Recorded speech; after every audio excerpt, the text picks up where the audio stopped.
Michael Theron stood at the head of the glittering ballroom, champagne raised, and lied to everyone who mattered.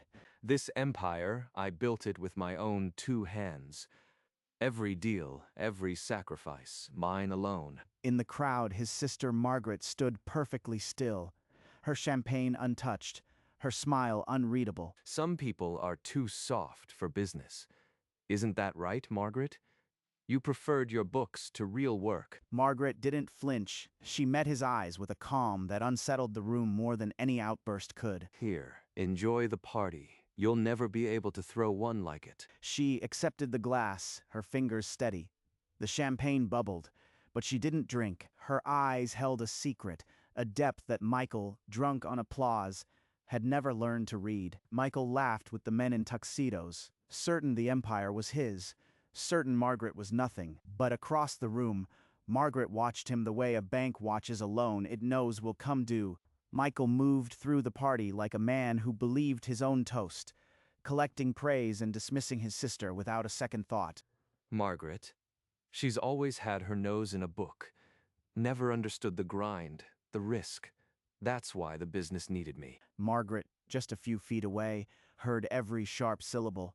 She swirled the champagne in her glass and said nothing. A well-meaning guest approached her moments later, smile bright with the assumption that family meant harmony. Michael certainly knows how to celebrate. He's always been the entertainer. Before the guest could reply, Michael's voice cut across the conversation, loud enough for everyone nearby. She's just here for the free champagne. Nothing she does contributes to any of this. He mistakes silence for weakness. Time will correct that assumption. It always does. An older couple nearby exchanged a look. He speaks of her like she's furniture, the woman whispered. The night was far from over, and Margaret, her glass still full, was waiting for the moment to remind her brother whose signature floated his empire. 3 years earlier, in a quiet high-rise office, Margaret Theron sat alone with a file that desperate men had tried to hide. The cover read Theron Industries, loan application. Michael's signature was on page 3. He didn't even check who would review it.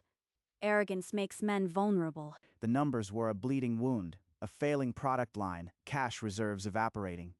Michael wanted a lifeline and called it expansion. The board had declined. Other banks laughed. Margaret's bank was the last stop, and everyone assumed she'd do what the family wanted. They think I'll rubber stamp it because he's my brother. They don't know that I see the leverage buried in the liability. She read every clause. The collateral was thin, the repayment schedule optimistic, but the control that was solid. One signature. That's all it takes to become the real owner of this company. She signed, not to save her brother, but to own the debt that would one day own him. She closed the file, filed it in the vault, and didn't speak of it again, not until the night her brother toasted an empire built on her signature. Back at the Grand Meridian, Michael Theron had moved on to a new audience, his voice rising above the jazz quartet. And that expansion loan, everyone said it was impossible. The banks were laughing at me, but my name, my reputation, they practically handed it to me. He still doesn't know whose hand actually held the pen. Let him perform.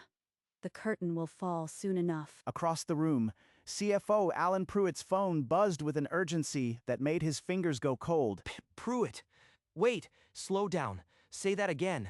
The senior lender called a review tonight? His face drained. He glanced toward Michael, still mid-boast, and felt the floor tilt. Alan crossed the ballroom in precise, unhappy steps, tapped Michael's shoulder mid-laugh. Alan, not now. I am celebrating. Whatever it is, it can wait. Michael, I need a word, now. It's about the loan. Alan held up his phone screen, and Margaret, watching from the edge, saw exactly what it meant. Alan Pruitt led Michael Theron into a quiet alcove, away from the swelling laughter and the clink of champagne. Michael, the senior lender just triggered a full portfolio review. They're examining the entire Theron Industries debt structure. A review? That's standard procedure. You panic over paperwork on my night. It's not routine. They're calling the Covenant Committee. If we fail any condition, they can accelerate the loan. Michael's laugh was a performance, but his eyes flickered toward the champagne in his hand. too quickly for Alan to notice. We haven't missed a single payment.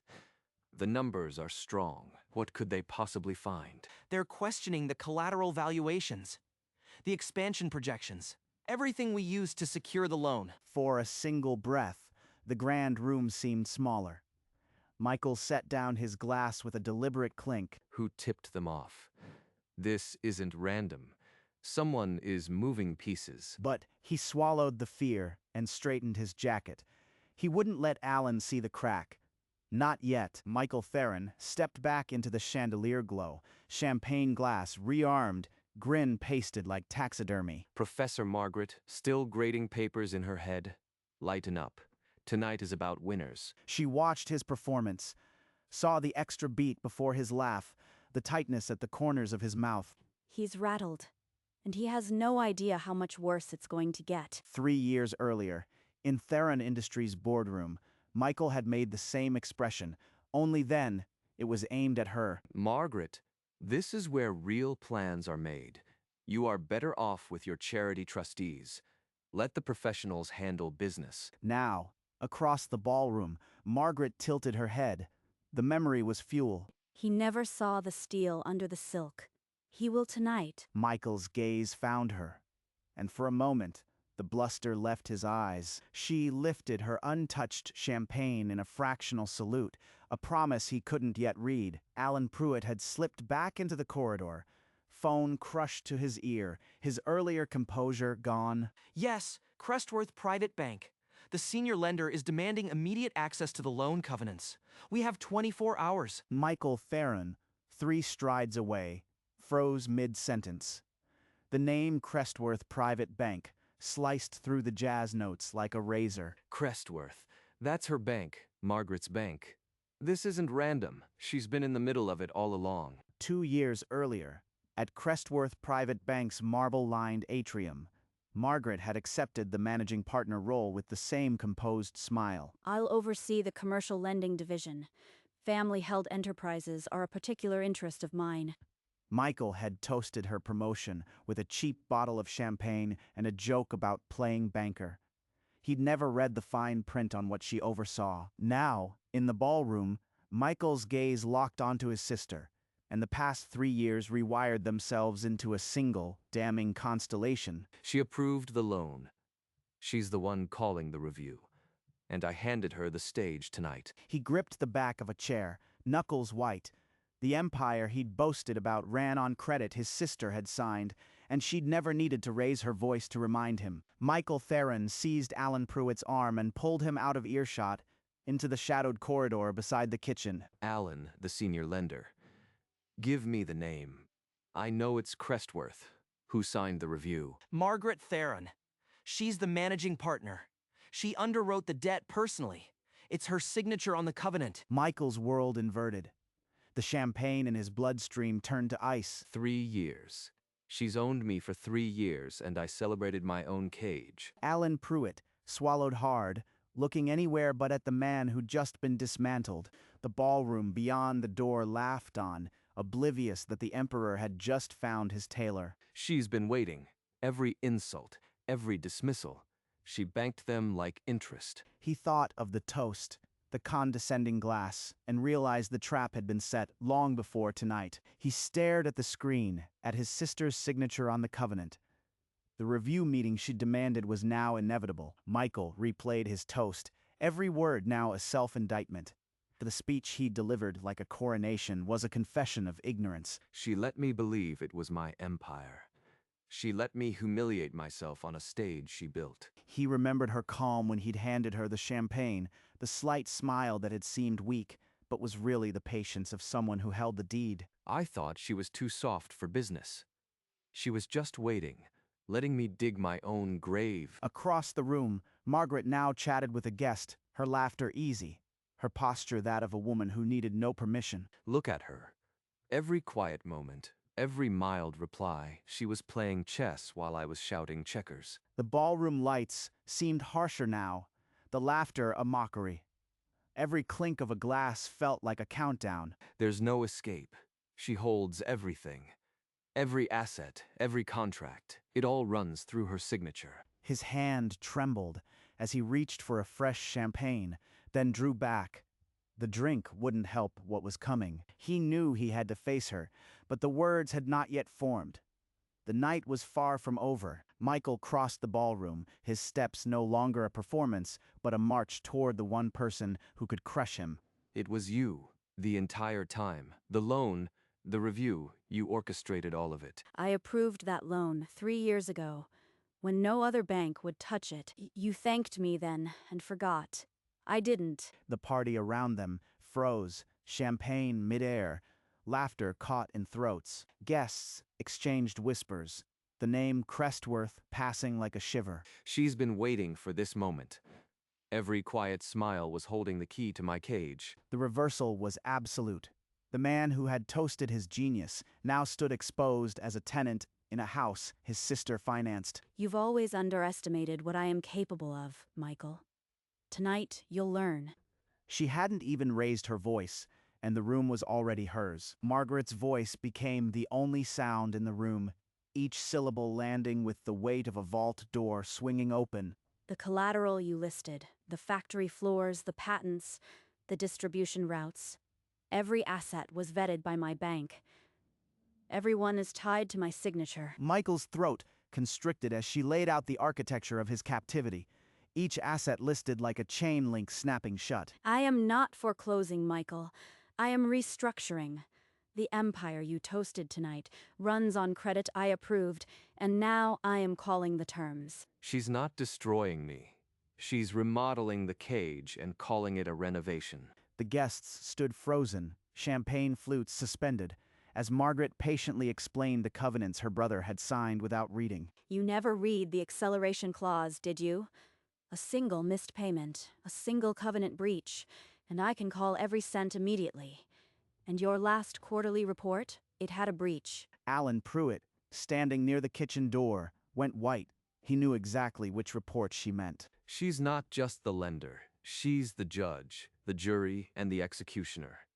And I gave her all the evidence. Margaret smiled, the same smile she'd worn when he'd handed her the champagne, and he finally understood what it meant. 3 years earlier, the night she signed the loan, Margaret had paused before the final stroke. If he ever tries to cut me out, this document becomes my leverage.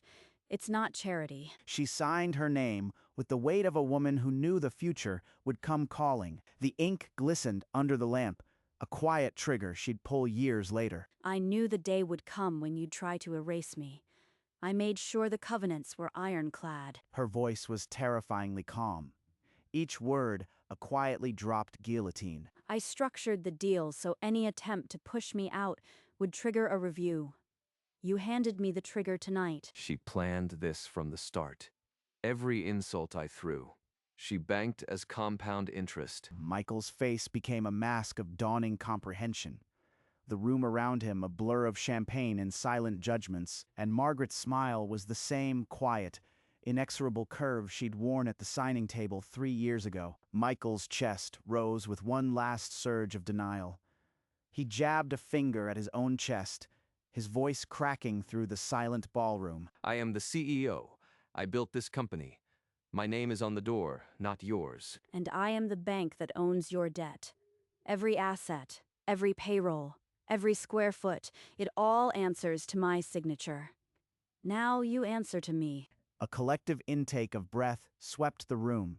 Champagne flutes froze midair. The CEO had just been reduced to a title. She's doing this in front of everyone, taking it all away, and I can't stop her. You wanted the spotlight. Now you'll face the review you triggered. Every quarter, every report, you'll deliver it to my desk. The jazz quartet had stopped playing. Only the hum of the chandeliers filled the space between her words and his silence. This is what she wanted, to see me small, and I made it so easy. Guests who had toasted his genius hours earlier now averted their eyes. The emperor had no clothes, and everyone could see. Michael's shoulders dropped. The fight bled out of him, but he hadn't yet spoken the words she was waiting for. Margaret's voice, when she spoke again, carried the cold precision of a scalpel. Here are your options. Accept a board restructuring with me as a voting director, and you keep your title. or I accelerate the entire loan tonight. Foreclosure will start before dawn. Michael's knees buckled. He gripped the back of a chair, his knuckles whitening. She's not giving me a choice. She's dictating the terms of my surrender. He scanned the ballroom, searching for a sympathetic face. Alan Pruitt avoided his eyes. The guests had become statues. No one will save me. They're all terrified of her. Even Alan. The weight of the room pressed on his chest. The champagne, the music, the toasts, all of it had been an audition for this moment. You have 60 seconds to decide, Michael. I've waited 3 years. I can wait 1 more minute. He looked at his sister, at the steel in her gaze, and knew there was only one answer she would accept. The silence in the ballroom was a physical thing. Michael's last defense crumbled into a whisper. Margaret, please. We're family. This company was our father's. Don't destroy it. You told a room full of guests I was too soft for business. You erased my role in every decision. I saved this company when you had no one, and you repaid me by pretending I didn't exist. I was a fool. I see that now. But we can fix this together, please. There is no together. Only the terms I have set. Every dismissal, every insult, you chose those. The words hit like a physical blow. Michael's chin dropped to his chest, the fight draining from his shoulders. A memory surfaced. 2 children building a fort in a backyard, laughing, the siblings they'd once been. He thought of the family photo on his desk, and the years he'd kept her out of every frame. When he raised his eyes again, they held no more fight, only the bitter certainty of surrender. Michael closed his eyes and gave a single, almost imperceptible nod. The surrender was complete. She won, and I handed her the crown. Alan Pruitt, still pressed against the wall, exhaled as if from a held breath. Good. We'll finalize the paperwork in the morning. She turned her back on him, a dismissal more absolute than any insult he'd ever delivered. The guests, who had been frozen, began to shift nervously, unsure what ritual they were witnessing. Margaret lifted her champagne glass, the same one she'd been handed hours earlier. It had never been touched. She held it high, the room catching its breath as one, every eye in the ballroom fixed on her. Michael remained a crumpled figure in the corner of their vision. The silence stretched, waiting for her to speak. Everyone, I'd like to say a few words about the family business we built. The ballroom seemed to shrink around them. Every guest froze mid-breath, their champagne flutes suspended. Michael's face went from ashen to sickly pale. He gripped the chair as if it were a life raft. My brother gave a toast earlier, full of pride and self-congratulation. A nervous laugh flickered from somewhere near the bar, then choked itself out. But he left out a few details. Details I think you should know. Around the room, guests exchanged glances of unease, feeling that the entire evening was balancing on a knife's edge. She paused, letting the silence swell. The chandeliers hummed overhead. She's going to lay it all bare in front of everyone. Every lie, every borrowed dollar, every condescending remark. I am about to pay for them all. Farrand Industries runs on credit. My credit. And tonight, that debt came due. So here is my toast to the family business we built together. Michael's face was a death mask. The word together hit him like a fist. I want to thank my brother for his leadership. It taught me exactly what not to tolerate. As of tonight, I will be joining the board as a voting director. The company will be restructured under my supervision. Michael, I'll need the quarterly numbers on my desk by Monday morning. He didn't answer. His throat had closed. He just nodded once, a broken puppet. She lowered her glass and took the first sip of champagne she'd had all night. It was warm. It was victory. The room erupted in whispers. The Empire had a new master, and everyone knew it. Margaret Theron had waited 3 years for this toast, and it tasted exactly as she'd planned. The whispers grew into a low, hungry hum as Margaret set her empty glass on a passing waiter's tray. Michael remained frozen, a statue of defeat. Unable to lift his eyes from the floor, Alan Pruitt moved toward her, his face a careful mask of relief and apprehension. Mrs. Theron, the board will need the formal documentation. I'll have everything ready by morning. See that you do, Alan, and confirm the quarterly reports are on my desk by Monday morning. She cast Michael one last glance, not gloating, merely final, then turned and walked toward the exit. The crowd parted silently, champagne flutes held motionless, as if she were a force of nature. Behind her, Michael sank into a chair, his head heavy in his hands. A ruin of ambition. The empire they had toasted was now an empire with a new signature on every covenant. Margaret Theron. Outside, the night air was crisp and clean. She didn't look back as the car door closed. The leather of the back seat was cool and quiet. Margaret allowed herself one deep breath. The driver had just pulled away when Alan Pruitt appeared on the curb, his arms raised like a man who'd forgotten his lines. Mrs. Theron, the board reports. I'll have them compiled by Monday morning. See that you do, Alan, and make sure Michael's signature is on every page. Yes, of course.